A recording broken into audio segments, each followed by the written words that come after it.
Hello, welcome to success plus academy. मैं हूं सुमित चौधरी और आज हम बात करेंगे चौथे मुगल बादशाह जहांगीर के बारे में, जिसका एक्चुअल में नाम था सलीम। लेकिन इसने जहांगीर के नाम से शासन किया था 1605 से लेके 1627 तक, यानी कि तकरीबन 22 साल तक इसने मुगल सल्तनत में राज किया। तो अभी तक हम पढ़ चुके हैं बाबर, हुमायूं और अकबर। अब हम पढ़ेंगे जहांगीर। उसके बाद हमें शाहजहां और औरंगजेब को पढ़ना है, जो कि मुगल सल्तनत अपने आप में, जो ग्रेट मुगल्स थे, जो ग्रेटर मुगल बोला जाता है जिनको, उनका कवर हो जाएगा वहां तक। तो हम जहांगीर को एक ही वीडियो में पूरा कंप्लीट कर लेंगे, तो वीडियो को आप अंत तक देखिए। जो भी इंपॉर्टेंट चीजें हैं आपके एग्जाम पॉइंट ऑफ व्यू से, वो सारी मैं आपको इसमें कवर करा दूंगा, चाहे वो उसके जीवन से रिलेटेड हो, चाहे उसके एडमिनिस्ट्रेशन से रिलेटेड हो। ठीक है। तो अगर आप यूपीएससी, एसएससी, रेलवे और वेरियस स्टेट पीएससी एग्जाम्स की तैयारी कर रहे हैं, तो आप सक्सेस प्लस एकेडमी को सब्सक्राइब कर सकते हैं, ताकि आपको इनमें हेल्प मिले। ठीक है। तो एक आइडेंटिटी, एक पहचान के रूप में ये जो जहांगीर है ये कौन था, इसको हम एक ही स्लाइड में देख लेते हैं, क्योंकि कई बार डायरेक्ट सवाल पूछ लेता है कि इसका जन्म कहाँ हुआ, कब हुआ, इसका कोरोनेशन कब हुआ, डेथ कब हुई, इसके माता पिता का क्या नाम है, बायोग्राफी क्या है, ये सब चीजें पूछ लेता है। तो सीधा सीधा हम एक बार इसको देख लेते हैं। एक इंपॉर्टेंट चीज, ओरिजिनल नेम। देखो, किसी भी बादशाह का, मुगल बादशाहों की जब अब मैं बात कर रहा था, तो इनका जो नाम है वो काफी बड़ा होता था। हम देखो अकबर को सिर्फ अकबर बोल देते हैं, लेकिन उसका नाम जलालुद्दीन मोहम्मद अकबर था। तो जलालुद्दीन भी इंपॉर्टेंट चीज है। ठीक है। उसी तरीके से बाबर का नाम जहीरुद्दीन था, और हुमायूं का नाम नासरुद्दीन मोहम्मद बाबर था, हुमायूं था, है ना। तो उसी तरीके से इसका नाम था मिर्जा नूरुद्दीन बेग मोहम्मद खान सलीम। इतना बड़ा नाम था, लेकिन आपको दो चीजें इसमें याद रखनी है। एक तो नूरुद्दीन, क्योंकि सबके बीच में एक दीन आ रहा है, वो इसमें नूरुद्दीन है, और ये इसका नाम है सलीम। ठीक है। तो नूरुद्दीन बेग मोहम्मद खान सलीम। उसके बाद इसका जन्म कब होता है? 31 अक्टूबर 1569 को फतेहपुर सीकरी में होता है। इसका कोरोनेशन है वो अकबर की मौत के बाद 24 नवंबर 1605 को होता है, और इसकी रिजीम चलती है 28 अक्टूबर 1627 तक। ठीक है। तो ये 24 कर लेना यहाँ पे, 24 नवंबर से लेके 28 अक्टूबर 1627 तक, यानी कि लगभग 22 साल तक इसने शासन किया। और इसका जो शासन है उसको हम पूरा देखेंगे ही। इसकी डेथ हो जाती है इसी दिन। तो आपको डेथ याद रखनी है। ठीक है। कोरोनेशन का दिन याद रखना है, और जब तक डेथ नहीं होगी तब तक तो इसने ही शासन किया है। उसके बाद शाहजहां का शासन शुरू हो जाएगा। इसकी डेथ कहाँ पे होती है? राजौरी में होती है, जो कि कश्मीर में है, और ये मुगल अंपायर का ही उस समय हिस्सा हुआ करता था। उसके बाद डेथ के रीजन में आगे आपको बताऊंगा। फिर क्या है, अकबर इसके पिता हैं, और इसकी माता का नाम है मरियम उजमानी। मरियम उजमानी कौन थी? मरियम उजमानी का एक्चुअल नाम क्या था, आपको मैंने अकबर के समय बताया था, हरकाबाई, जो कि आमेर की प्रिंसेस थी, राजा भारमल की पुत्री थी। हरकाबाई भी इसका नाम था, जोधाबाई भी इसका नाम था, और अकबर ने इसको मरियम उजमानी का नाम दिया था अपने, जब मुगल अंपायर में ये आ गई थी। तो सारी चीजें हमने देखी थी, किस तरीके से राजपूत पॉलिसी के तहत जो राजपूत पॉलिटिकल मैरिज थी एक तरीके से, और इसी की बेटा आगे चल के ये सलीम जो है ये आगे जाके राजा बनता है। ठीक है। उसके बाद इसकी जो बायोग्राफी है ये इसने खुद लिखी है, यानी कि इसकी ऑटोबायोग्राफी तुजुक ए जहांगीरी, जो कि पर्शियन भाषा में लिखी गई है। आपको बहुत सारी चीजें हैं जो डायरेक्टली एक एक लाइन की बात है, लेकिन याद रखनी है। पूरा नाम, जन्म, उसकी बायोग्राफी, उसका मकबरा कहाँ पे बना हुआ है, ये याद रखनी है कुछ चीजें। मैं आपको हालांकि एक वीडियो में कंपाइलेशन जरूर दूंगा, जो सीधे सीधे सवाल पूछे जाते हैं, और प्रीवियस ईयर के क्वेश्चंस का भी दूंगा कंपाइलेशन। तो आप बने रहिए साथ में, हम एक बार इसको पूरा एक बार देख तो लें, इसका बेस तो देख लें। इसकी लगभग 20 वाइफ थी। उनमें सबसे इंपॉर्टेंट थी नूरजहां, जो इसकी चीफ कॉन्सर्ट थी। हालांकि जो इसकी वाइफ है जगत गोसाई, और मानबाई, सॉरी, इनके जो पुत्र हैं, जगत गोसाई का पुत्र है, वो जाके आगे राजा बनेगा। तो और चीफ कंसर्ट कौन है? नूरजहां है। तो इनको हम देखेंगे सारी चीजों को आगे चल के। ये एक आइडेंटिटी हमने एक तरह से देख ली है। इसका चाइल्डहुड और अर्ली लाइफ के बारे में थोड़ा देख लेते हैं। इसका जन्म मैं आपको बता चुका हूँ, 31 अगस्त 1569 को फतेहपुर सीकरी में हुआ, जो कि उस समय राजधानी हुआ करती थी मुगल अंपायर की। अकबर ने ही ये शहर बसाया था। आगरा से लगभग 20-22 किलोमीटर दूर है ये शहर, और आज के समय उत्तर प्रदेश में पड़ता है। अब बात यह है कि सलीम का जन्म बड़ी मिन्नतों से हुआ था। अकबर के जो शुरू में बच्चे थे, वो काफी सारे बच्चे पैदा होते ही उनकी डेथ हो जाती थी। ठीक है। कुछ बीमारी थी उस समय, उस बीमारी का नाम पता नहीं था, इतना मेडिकल साइंस ने ग्रो नहीं किया था। हालांकि बाद में जहांगीर ने ये हाथ जोड़ के प्रतीक्षा वो करी थी, प्रार्थना की थी गॉड से कि मुझे मेरा एक बेटा चाहिए, जो जिसकी डेथ ना हो। उसके लिए मैं क्या करूंगा? अजमेर दरगाह जाऊंगा पैदल फतेहपुर सीकरी से, और उसके बाद शेख सलीम चिश्ती जो हैं, इन्होंने इनको आशीर्वाद दिया था कि आपको एक बेटा होगा आपकी बेगम मरियम मुजबानी से या जोधाबाई से। और ये ब्लेस जो है मानते हैं ऐसा कि ये सक्सेसफुल रहा और सलीम का जन्म हुआ है। उसके बाद फिर अकबर जाता भी है, जो दरगाह है वहां पे, जो अजमेर की दरगाह में पैदल जाता है फतेहपुर सीकरी से। ठीक है, तो ये सब चीजें होती है। तो मतलब काफी मिन्नतों से ये बेटा इनको पैदा हुआ, तो इनका बहुत ज्यादा लाडला भी था। और अकबर ने इसका नाम दिया सलीम। क्यों? क्योंकि इन्हीं शेख सलीम चिश्ती के नाम पे इन्होंने इसका नाम शेख सलीम चिश्ती के नाम पे सलीम दे दिया, और इसको शेखू बाबा बुलाया करते थे। मतलब बहुत इसका प्रिय बेटा था ये, है ना। लेकिन बाद में चल के इनके बीच में रिलेशनशिप बहुत ही बिटर हो जाएगी, अकबर और जहांगीर के बीच में क्या क्या चीजें होंगी। हालांकि मैं कवर करा चुका हूं अकबर के समय, लेकिन मैं आपको रिवाइज जरूर कराऊंगा अगर कोई सिर्फ यही वीडियो देख रहा है, अकबर नहीं देख रहा है तो। ठीक है, तो देखते हैं कि इनकी मैरिज के बारे में देख लेते हैं, कुछ चीजें वो भी इंपॉर्टेंट है। इनकी लगभग 20 पत्नियां थी, ठीक है, और उनमें सबसे इंपॉर्टेंट थी नूरजहां। नूरजहां की उपाधि इन्होंने खुद ही दी थी, उसका नाम तो आपको क्या था वो मैं आपको बताऊंगा, मेहरुनिसा था। ठीक है, और ये एक विधवा थी किसी की, और उससे ये शादी की थी, वो हम चलेंगे डिस्कस करेंगे। इंपॉर्टेंट ये है, 3 शादियां इनकी बहुत इंपॉर्टेंट है, 3 के बारे में जानना है। 20 की 20 हम नहीं जानेंगे, इतना इंपॉर्टेंट नहीं होता। सबसे पहली शादी होती है 1585 में, और मानबाई से शादी होती है। अब मानबाई कौन है? इसको शाह बेगम की उपाधि दी जाती है, ठीक है, तो यानी कि रॉयल लेडी। शाह बेगम की उपाधि देने वाली ये मानबाई होती है मानसिंह की बहन। मानसिंह कौन? ये वही मानसिंह जो अकबर के नवरत्नों में है, यानी कि डॉटर ऑफ भगवान सिंह, भगवान दास। भगवान दास कौन है? ये जोधाबाई का भाई है। अब देखो ये चीज आप थोड़ा इसमें फंसना मत, बात इंपॉर्टेंट ये है कि एक ही परिवार में इसके पिता की भी शादी हुई और इसकी भी शादी हुई। तो जोधाबाई जो कि राजा भारमल की पुत्री थी, उनके साथ शादी होती है अकबर की, और राजा भारमल की पोती यानी कि मानबाई से शादी होती है सलीम की। अब बात समझ में आ गई आसानी से, ये है। ठीक है, उनसे एक इनका पुत्र पैदा होता है जिसका नाम होता है खुसरो मिर्जा। अब ये खुसरो मिर्जा की भी कहानी इंपॉर्टेंट आगे चल के। तो खुसरो मिर्जा को आप याद रखना है कि कौन सी बेगम का पुत्र था ये? शाह बेगम का, मानबाई का पुत्र है खुसरो मिर्जा। ठीक है, अब देखते हैं, एक और शादी होती है नेक्स्ट ईयर ही 1586 में ही इसकी, और उसकी ये सॉरी ये बाद में बताता हूँ। 1586 में इसकी शादी होती है जोधाबाई से। अब देखो जोधाबाई इसकी माता का नाम है, इसकी माँ का नाम जोधाबाई है, आपको याद रखना है सलीम का। लेकिन वो किसकी पुत्री है? वो आमेर के राजा भारमल की पुत्री है। अब एक और जोधाबाई होती है जिससे ये शादी करता है, उसका नाम आगे जाके पड़ता है जगत गोसाई। ठीक है, और ये राजा मोटा उदय सिंह की पुत्री होती है, मारवाड़ के राजा मोटा उदय सिंह। देखो अब यहाँ काफी कुछ कंफ्यूजन है, बहुत अच्छे से समझना इस बात को। ये जोधाबाई है, और ये जोधाबाई इसकी माँ नहीं है। एक्चुअल में अकबर के दरबार में जो शादी हुई थी जोधा की, वो आमेर की प्रिंसेस थी। ये जोधाबाई जो है ये मारवाड़ की प्रिंसेस है, मारवाड़ यानी कि अभी का जोधपुर। ठीक है, और एक और बात, यहाँ पे राजा उदय सिंह आपको दिख रहा है। उदय सिंह वो नहीं है जो मेवाड़ वाला था, उदय सिंह द्वितीय जो महाराणा प्रताप का पिता था, वो नहीं है ये दूसरा राजा है। मोटा राजा उदय सिंह है, ये मारवाड़ का राजा था, वो मेवाड़ का राजा था। तो यहाँ पे आपको नामों में कंफ्यूजन नहीं होना चाहिए, मैंने आपको अच्छे से समझा दिया है। अब बात ये होती है कि जो मानबाई है, ये अपने आप की हत्या कर लेती है, एक तरह से सुसाइड कर लेती है। इसकी वजह से सुसाइड भी क्यों करती है? इसी की वजह से कि ये जो जहांगीर है ये इसका अच्छे से ख्याल नहीं रखता था, और इसके पिता के साथ इसके रिलेशन अच्छे नहीं थे, इसके भाई के साथ अच्छे रिलेशन नहीं थे। मान सिंह और जहांगीर के बीच में बीच बीच में कई बार लड़ाइयाँ रहती थी, इनकी बनती नहीं थी। इसी वजह से मानबाई जो है खुद की सुसाइड कर लेती है मानबाई। तो ये जो चीज होती है ये बहुत ही खराब हो जाती है चीजों इसके बीच में। मान सिंह के साथ रिलेशन खराब हो जाते हैं जहांगीर के, साथ ही जो इसका बेटा है खुसरो शाह, इसके साथ भी इसके रिलेशन खराब हो जाते हैं। तो खुसरो शाह के साथ रिलेशन खराब हो गए, मान सिंह के साथ खराब हो गए, तो जहांगीर की जो इनके बीच में कभी भी आगे चल के नहीं बनेगी। ये हम चीजें आगे पूरा डिटेल में भी देखेंगे इसको।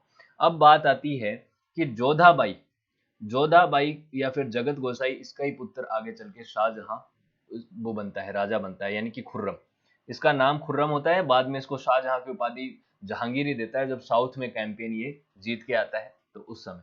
अब देखो बात क्या समझ में आती है, साइड में देख लेते हैं। अकबर की शादी होती है जोधाबाई ऑफ आमेर से।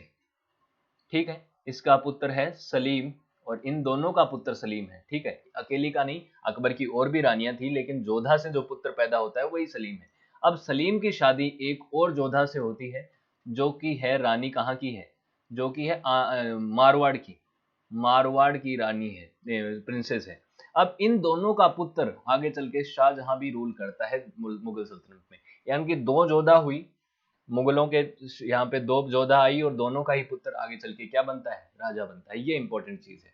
अब क्या होता है सॉरी, उसके बाद इसने आखिरी जो शादी है वो करी थी मेहरुनिसा से, जो कि एक विधवा सी, एक अफगान की विधवा थी, और कांधार के इलाके से आती थी। कांधार यानी कि आज के समय पाकिस्तान और अफगानिस्तान वाला जो इलाका है, जहाँ पे उनकी बाउंड्री आती है वहां पे। तो ये इसकी 20वीं वाइफ थी, और इसके बाद इन्होंने कोई शादी नहीं की। उसके उसके साथ इन्होंने, उनको बहुत ज्यादा लगाव हो गया और इन्होंने आगे चल के कोई शादी ही नहीं की, उसी को अपना चीफ कॉन्सर्ट बनाया। तो थोड़ा देख लेते हैं कि मेहरुनिसा या नूर जहां में ऐसा क्या था। अब देखो, मेहरुनिसा जो थी वो शेर अफगान खान की वाइफ थी। ठीक है, तो ये इसके जीते जी ही अकबर, इसको ये जो जहांगीर है इसको पसंद करता था, शेर अफगान खां के जीते जी ही। बाद में इसकी मृत्यु हो जाती है 1607 में शेर अफगान खां की, और इसकी मृत्यु के 4 साल बाद जहांगीर जो है ये इसको बोलता है, इसकी वाइफ को, मेहरुनिसा को शादी करने के लिए, और इनकी शादी हो जाती है 25 मई 1611। ठीक है, तो ये जो इनकी जो दो का रोमांटिक रिलेशनशिप है, नूरजहां का और जहांगीर का, ये अच्छा चलता है। और आगे चल के आपको शाहजहां का भी मिलेगा, उनकी जो बेगम है जिनके लिए उन्होंने ताजमहल बनवाया था, ठीक है, मुमताज महल, उनका भी चलेगा। तो इन दोनों बाप बेटों का आगे चल के ये रोमांटिक रिलेशनशिप देखना है। 3 पीढ़ियों से हम देखते जा रहे हैं, जोधा अकबर का, यहाँ पे नूरजहां और जहांगीर का, आगे चल के हमारे शाहजहां और मुमताज महल का, ये देखना है। तो नूर महल की जो उपाधि है मेहरुनिसा को इसने खुद ही दी थी। और नूर महल या नूर जहां का मतलब क्या होता है, लाइट ऑफ द वर्ल्ड, यानी कि जो संसार को प्रकाशनुमा कर दे, उसी का मतलब होता है नूर जहां या नूर महल। ठीक है, अब क्या है, ये जो शादियां थी इसकी पहले वाली, ये काफी सारी शादियां इसकी किस तरीके से थी, पॉलिटिकल मैरिज ज्यादा थी, और ऐसे जो पसंद करके शादी करने वाली थी, लव मैरिज कम थी। लेकिन ये एक तरीके से कंप्लीटली लव मैरिज थी। और ये जो औरत थी नूरजहां या मेहरुनिसा, ये बहुत स्मार्ट थी, बहुत समझदार थी। इसका जो पॉलिटिकल इन्फ्लुएंस है, मिलिट्री अफेयर्स में इसका इन्वॉल्वमेंट है, उसके अलावा एडमिनिस्ट्रेशन में है, वो बहुत अच्छे थे इसके स्किल्स। तो जब नहीं हुआ करता था जहांगीर अपने दरबार में, तो ये सारा मैटर बहुत अच्छे से हैंडल कर लेती थी, इसीलिए इसको चीफ कॉन्सर्ट बनाया। हालांकि ऐसा कहा जाता है कि जहांगीर जो भी चीजें साइन करता था, तो एक तरीके से कोई भी मुगल दरबार में बड़ा फैसला लिया जाता था, तो एक तरफ साइन इसका भी होता था, नूरजहां का भी। सिक्कों पे भी एक तरफ जहांगीर का नाम हुआ करता था, दूसरी तरफ नूरजहां का नाम होता था। तो ये बहुत इंपॉर्टेंट बात है, आपको याद रखनी है कि कौन सा मुगल बादशाह था जो अपनी चीफ कॉन्सर्ट को अपने सिक्कों के नाम पे भी रखा करता था। तो ये है जहांगीर, और कौन थी वो बेगम, वो थी नूरजहां। ये आपको याद रखना है। इसकी माता का नाम था असमत बेगम। उसने इत्र का आविष्कार किया, इत्र यानी कि सेंट जो है, उसका आविष्कार किसने किया था, ये याद रखना है आपको, असमत बेगम, नूरजहां की माता। ठीक है, उसके अलावा इसके जो भाई हैं, इसके पिता हैं, उनको बड़ी बड़ी पोस्ट दे दी थी जहांगीर ने। और उसके बाद उसका भाई जो है आसफ खां, उसकी कहानी भी हमें देखनी है, वो लास्ट में मैं आपको बताऊंगा। अब देखना है प्रिंस सलीम का रिवोल्ट। प्रिंस सलीम यानी कि खुद जहांगीर, रिवोल्ट किसके खिलाफ, अकबर के खिलाफ। ये मैं पूरा बता चुका हूं, लेकिन एक बार फिर से रिवाइज कर लेते हैं। क्या होता है, 1591 के टाइम अचानक से कहीं ना कहीं एक चीज फैलती है कि अकबर की हेल्थ खराब हो जाती है, और उससे पता चलता है कि अब अब्बू फजल बोलता है कि आपको जहर दिया गया है। तो सब जगह ये बात हो जाती है कि जहांगीर ने उसको जहर दिया है, और इसलिए दिया है कि वो चाहता है कि अब मैं राजा बन जाऊं, बहुत हो गया, मैंने बहुत वेट कर लिया। हालांकि ये बात सच भी थी कि वो राजा बनना चाहता था जल्दी, क्योंकि अकबर तो 13 साल की उम्र में राजा बन गए, और ये 30 साल का हो चुका है और अभी तक ये राजा नहीं बना। तो ये चाहता है कि क्या मैं बुढ़ा होकर राजा बनूंगा, ऐसा नहीं चाहता था, वो जल्दी राजा बनना चाहता था। हालांकि उसने जहर नहीं दिया था अकबर को, लेकिन एक बार के लिए उसकी दरबार में बहुत बेइज्जती होती है, परिवार में बहुत बेइज्जती होती है, इसीलिए सलीम छोड़ छाड़ के चला जाता है, अपना जो है ये घर बार छोड़ के चला जाता है, और साउथ में चला जाता है कुछ सालों के लिए, ड्रिंक व्रिंक करने लग जाता है, और उसके बाद रिबेल कर देता है अपने पिता के खिलाफ। इनका जो रिलेशनशिप है वो खराब हो जाता है वहां जाके। ठीक है, उसी के बीच मान बाई ने भी हत्या कर, सुसाइड कर लिया होता है अपने आप का। तो सुसाइड करने के बाद मान बाई ने, उसके बाद और रिलेशन खराब हो जाते हैं। अकबर जो है खुसरो शाह जो कि मानबाई का और सलीम का पुत्र है उसको ज्यादा पसंद करने लग जाता है, उसको ज्यादा पावर देने लग जाता है। लोगों के बीच में ये बातें फैलने लग जाती हैं कि अगला जो राजा है वो जहांगीर ना बन के खुसरो शाह बनेगा। तो ऐसी ऐसी चीजें हो जाती हैं, तो रिबेल जो है वो अपनी चरम सीमा पे पहुंचने लग जाता है कि सलीम जो है वो कॉन्स्टेंटली रिबेल करता रहता है। तो अकबर इस रिबेल को दबाने की कोशिश भी करता है, और रिबेल के दौरान सलीम क्या करता है, जो खजाना है, खजाना जब अकबर तक पहुंचाया जा रहा है उसको भी लूट लेता है, अपने नाम के सिक्के भी चला लेता है। ठीक है, ये सारी चीजें होती जाती हैं। तो अकबर ट्राई करता है कि इस रिबेल को किसी न किसी तरीके से दबा दिया जाए। उसको बंगाल का गवर्नर अपॉइंट करता है जहांगीर को कि तू गवर्नर बन जा बंगाल का, उसके बाद इस रिबेल को छोड़ दे। लेकिन सलीम मना कर देता है कि वो रिबेल तो नहीं छोड़ेगा।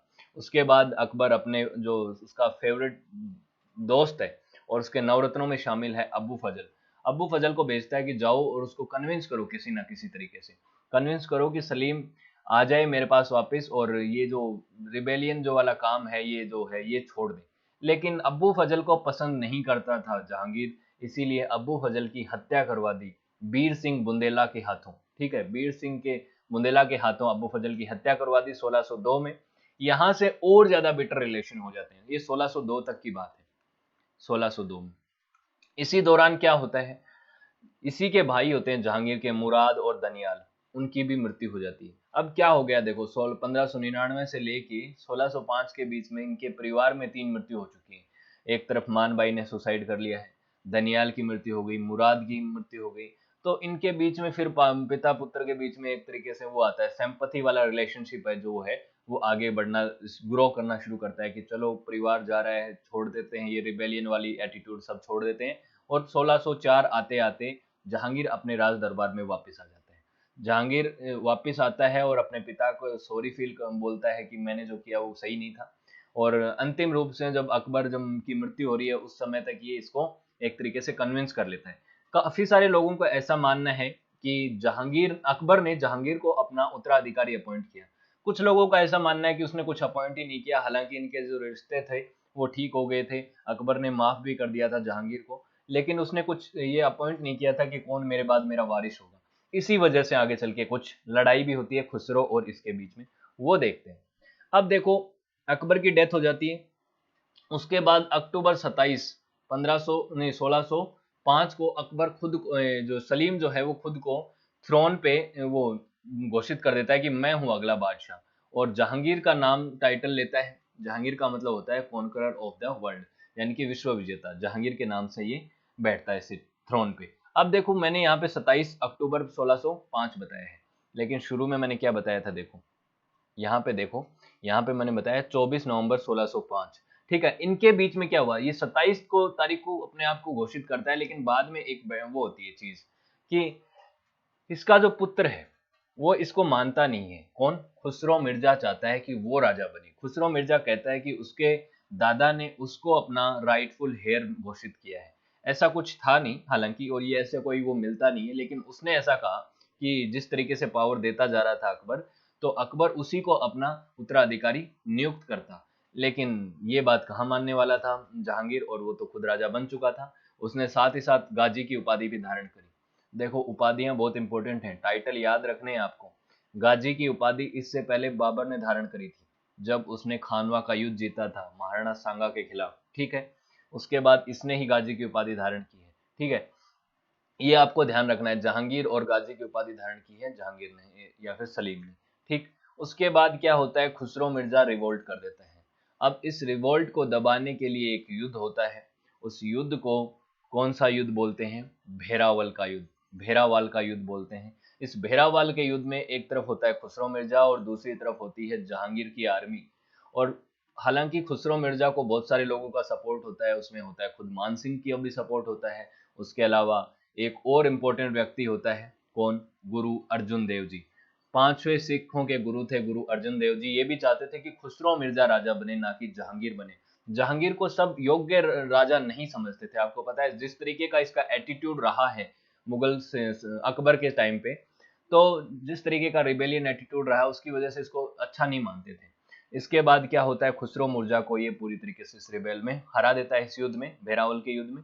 और खुसरो मिर्जा को अंधा कर देता है, अपने ही पुत्र को अंधा कर देता है पार्शली।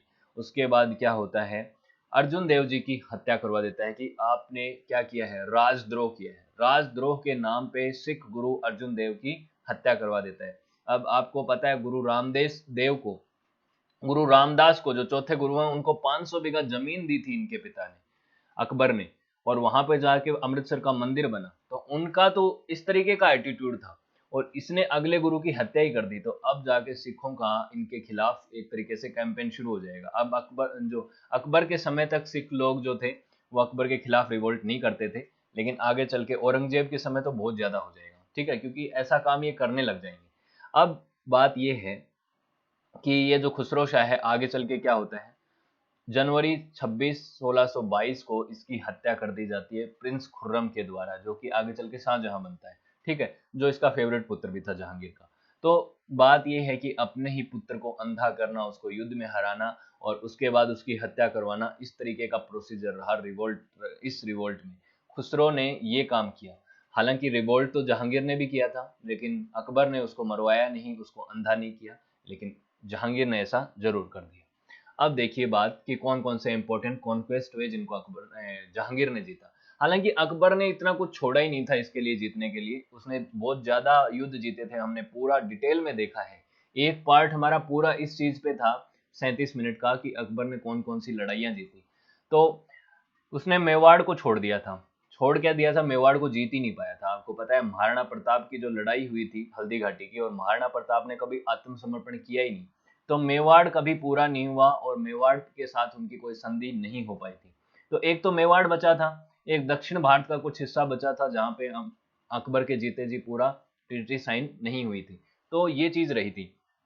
तो मेवाड़ को तो कंप्लीटली ये क्या कर पाया, कन्विंस कर पाया कि क्या एक ट्रीटी इनके बीच में साइन हुई।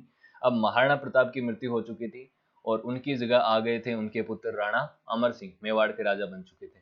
तो इनके बाद 1615 में जहांगीर एक कैंपेन करता है इनके खिलाफ, और शाहजहां को भेजता है 1615 में मेवाड़ के कैंपेन करने के लिए।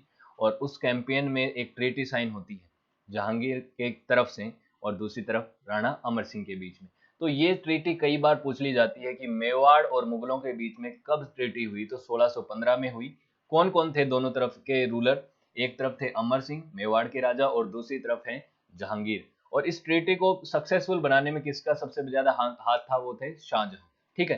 तो इस ट्रीटी में क्या क्या चीजें हुई मैं हालांकि बता चुका हूँ महाराणा प्रताप के इतिहास में। इसमें हुआ कि एक तो कभी भी इनको मैट्रिमोनियल अलायंस बनाने की जरूरत नहीं है, कि मेवाड़ के किसी राजा की पुत्री की शादी मुगलों में हो ऐसा कोई रूल नहीं है, ये जरूरी नहीं है, क्योंकि बाकियों के साथ ये करते थे। और मेवाड़ के लोगों को, मेवाड़ के जो राजा है उनको ये चीज पसंद नहीं थी, वो नहीं चाहते थे कि उनकी प्रिंसेस की शादी मुगलों में हो। तो इस चीज को इसके ऊपर मान गए जहांगीर, उन्होंने कहा कि ठीक है नहीं करेंगे। उसके बाद दूसरी चीज हुई कि मेवाड़ का जो किला है उस पे शासन रहेगा इनका ही, राणा अमर सिंह का ही, लेकिन उस किले को रिपेयर नहीं किया जाएगा, उसको पूरा इस तरीके से नहीं बनाया जाएगा कि दोबारा से ये अपना किला पूरा सुरक्षित बना लें और फिर से ये रिवोल्ट कर दें हमारे खिलाफ, हमारी अधीनता स्वीकार करने से मना कर दें। तो अधीनता स्वीकार कर ली थी, वैसाल स्टेट बन गया था, लेकिन किले को पूरा नहीं बनाने के लिए वो कहा था कि किला पूरा नहीं बनेगा, रिकंस्ट्रक्ट नहीं होगा, रिनोवेट नहीं होगा। उसके अलावा मुगलों ने एक और चीज में इनको रियायत दी कि कोई भी इनका जो राजा है अमर सिंह जी को इनके कोर्ट में जाने की जरूरत नहीं है, मुगल कोर्ट में सर्विस देने की जरूरत नहीं है, ये चाहें तो अपने पुत्र को भेज सकते हैं। तो इन्होंने अपने पुत्र को आगे भेजा था और खुद वहां पे नहीं गए थे। राणा अमर सिंह कभी भी इनके कोर्ट में हाजिर नहीं हुए थे मुगलों के कोर्ट में। तो ये मेवाड़ का कैंपेन रहा। उसके बाद साउथ इंडिया का कैंपेन रहा। आपको मैंने बताया था जो पहले अहमदनगर में जो चांद बीबी के समय पे जो हुआ था अकबर का, वो हमने सारा डिटेल में देखा है। अब क्या है, अहमदनगर का एक रूलर आ गया था इस समय, मलिक अंबर। मलिक अंबर मान नहीं रहा था कि वो किसी भी तरीके से इनकी अधीनता स्वीकार नहीं कर रहा था जहांगीर की। काफी सारे एफर्ट किए लेकिन उस पर कंट्रोल नहीं कर पाया अहमदनगर और गोलकुंडा और बीजापुर को। मैंने आपको बताया था ये सब सारी चीजें। चांद बीबी के समय थोड़े से इनके बीच में ट्रीटी साइन हुई थी, लेकिन इन लोगों ने, जो रॉयल लोग थे, उन्होंने क्या किया था, चांद बीबी की हत्या कर दी कि आपने ट्रीटी साइन क्यों की। तो इस तरीके से वो ट्रीटी फेल हो गई थी, ठीक है। अब आगे चल के क्या होता है कि बीजापुर का जो राजा है वो इन दोनों के बीच में ट्रीटी साइन करवाता है, अहमदनगर और जहांगीर के बीच में। एक तरफ से मलिक अंबर होता है और दूसरी तरफ होता है जहांगीर। हालांकि इस ट्रीटी को सक्सेसफुल बनाने के लिए बीजापुर का कैंपेन पूरा करता है शाहजहां। यानी कि खुर्रम, प्रिंस खुर्रम। तो इस पूरी प्रोसेस को सक्सेसफुल बनाने में प्रिंस खुर्रम का बहुत बड़ा रोल होता है, इसीलिए उसको शाहजहां की उपाधि देता है जहांगीर। ठीक है, तो ये 1621 आते आते इनके बीच में अहमदनगर में एक ट्रीटी साइन होती है। हालांकि पूरे साउथ इंडिया को नहीं कंप्लीट कर पाया था जहांगीर, और यहीं तक ये कैंपेन पूरा हो गया। तो यही दो इंपॉर्टेंट इसके कैंपेन थे। उसके बाद इसने कुछ ज्यादा काम किया नहीं, और ज्यादा लंबा तो इसका शासन भी नहीं रहा। अब क्या होता है कि हर मुगल बादशाह के समय में आर्ट को बहुत ज्यादा तवज्जो दी गई। किसके समय क्या क्या दिया गया, देखो बाबर ने तो नहीं दिया, वो तो अपने युद्ध करता करता ही रह गया। अब हुमायूं ने भी ज्यादा नहीं दिया, क्योंकि वो भारत में ज्यादा शासन ही नहीं कर पाया। लेकिन अकबर के समय साहित्य कला का स्वर्णिम कहा जाता है, युग कहा जाता है। अकबर के समय को मुगल समय का स्वर्णिम युग कहा जाता है साहित्य कला का। ठीक है, क्योंकि उसके समय सबसे ज्यादा साहित्य लिखा गया, वो मैं आपको बताऊंगा। बाद में दारा शिकोह ने भी काफी साहित्य को पैट्रोनेज दी। ठीक है, जहांगीर के समय सबसे ज्यादा किसको मिला, पेंटिंग को, यानी चित्रकला का स्वर्णिम काल इसको कहा जाता है। ठीक है, तो ये कई बार सवाल पूछा जाता है। फिर शाहजहां के समय स्थापत्य कला, यानी कि उसने किले बनाए, आपको पता है ताजमहल, लाल किला, दीवाने आम, दीवाने खास, काफी ऐसी चीजें बनाई जो बहुत ही खूबसूरत हैं, और वो बनवाई थी शाहजहां ने। ठीक है, उसके बाद इसने काफी सारी पेंटिंग्स को क्या किया था, कलेक्ट करके रखा था, इंक्लूडिंग वो पोर्ट्रेटेज जो इसने खुद भी बनाई थी। काफी सारी चित्रकलाएं ये खुद बनाता था। उसके अलावा इसके पिता ने भी जो रखी हुई थी, जो पेंटिंग्स रखी थी, उनको भी इसने बहुत संभाल के रखा। और आज भी इसने जो पेंटिंग रखी थी अपने कलेक्शन में, उनमें से 74 पेंटिंग्स जो हैं वो आज के समय ब्रिटिश म्यूजियम में लंदन में रखी हुई है। ठीक है, तो ये यूरोपियन आर्ट का बहुत ज्यादा इसको पसंद आता था, उससे बहुत इन्फ्लुएंस था जहांगीर, और उसका आर्किटेक्चर भी इसको पसंद आया करता था। ठीक है, तो ये इसके टाइम पे आर्ट थी। उसके अलावा कुछ फैक्ट्स और जान लेते हैं, ये इंपॉर्टेंट चीज है, बहुत इंपॉर्टेंट है। देखो, ब्रिटिश ईस्ट इंडिया कंपनी 1600 में बन चुकी थी, और 1600 में आपको दिख रहा है कि जहांगीर भी है। तो 1608 में कैप्टन हॉकिंस नाम का एक व्यक्ति आता है भारत में, ब्रिटिश ईस्ट इंडिया कंपनी का एम्बेसडर बन के। याद रखना है, कैप्टन हॉकिंस आया और कैप्टन थॉमस रो आया, ये दोनों आपको पता रहते हैं, लेकिन कंफ्यूजन ये हो जाता है कि कौन किसकी तरफ से है, दो अलग अलग व्यक्ति आए और किसकी तरफ से है। तो कैप्टन हॉकिंस आया है ईस्ट इंडिया कंपनी की तरफ से, ये याद रखना है। लेकिन थॉमस रो किसकी तरफ से आया है, ये राजा जेम्स फेस्ट की तरफ से आया है, जो कि इंग्लैंड के उस समय राजा हुआ करते थे। ठीक है, तो दोनों में कंफ्यूज नहीं होना है, थॉमस रो राजा का एम्बेसडर है, और captain Hawkins east India company का एम्बेसडर है। उसके अलावा जहांगीर ने इसको, कैप्टन हॉकिंस को 400 मनसब की उपाधि दी, यानी मनसब यानी कि एक तरीके से अधिकारी होता था। उसके अलावा जहांगीर ने परमिशन दी थी ईस्ट इंडिया कंपनी को सूरत में अपनी फैक्ट्री लगाने की। ठीक है, तो पहली बार ये दी थी 1613 में। कई बार पूछ लेता है कि कौन सा मुगल बादशाह ने सूरत में फैक्ट्री लगाने की अनुमति दी ईस्ट इंडिया कंपनी को, तो वो था जहांगीर, और 1613 में इसको दे दी थी।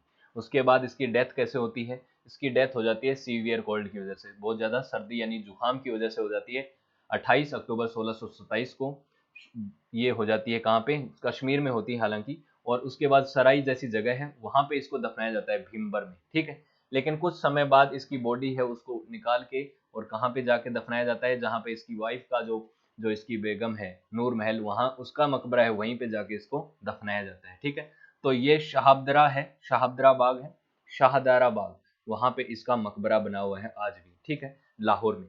तो दो ही ऐसे मुगल बादशाह हैं जिनका जो मकबरा है वो भारत से बाहर है, एक है बाबर जिसका काबुल में है, और दूसरा है लाहौर में जहांगीर का, शाहदरा बाग में। ये है Jahangir Tom and paradise garden इन लाहौर, बहुत ही खूबसूरत मकबरा है, ये लाहौर में है, और ये इसका मकबरा है। तो कई बार ये भी सवाल पूछा जाता है। उसके बाद इसका सक्सेशन किसने लिया, ये आपको सबको पता है कि शाहजहां बनना है आगे चल के राजा। लेकिन शाहजहां बनने के पीछे एक व्यक्ति का बहुत बड़ा रोल होता है, वो है आसफ खान। आसफ का कौन है, नूर महल का भाई होता है।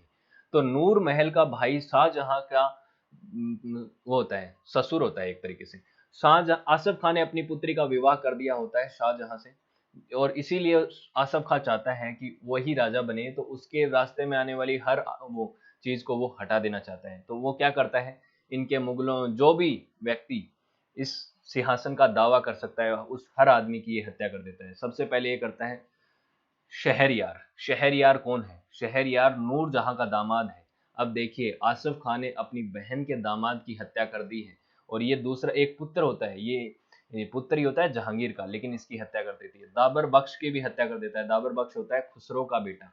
तो दाबर बख्श, शहरयार, इसी तरीके के जो भी पोटेंशियल थ्रेट होते हैं शाहजहां को, उन सब की ये हत्या कर देता है। उसके बाद शाहजहां पांचवा रूलर बनता है मुगल डायनेस्टी का। ठीक है, तो ये पूरी कहानी होती है इस मुगल बादशाह जहांगीर की। और यहाँ तक हमारा वीडियो कंप्लीट हो चुका है। आई होप आपको वीडियो अच्छा लगा। वीडियो को अच्छा लगा तो आपको वीडियो को लाइक करें, शेयर करें और चैनल को सब्सक्राइब करें। Thank you so much. See you in next lecture.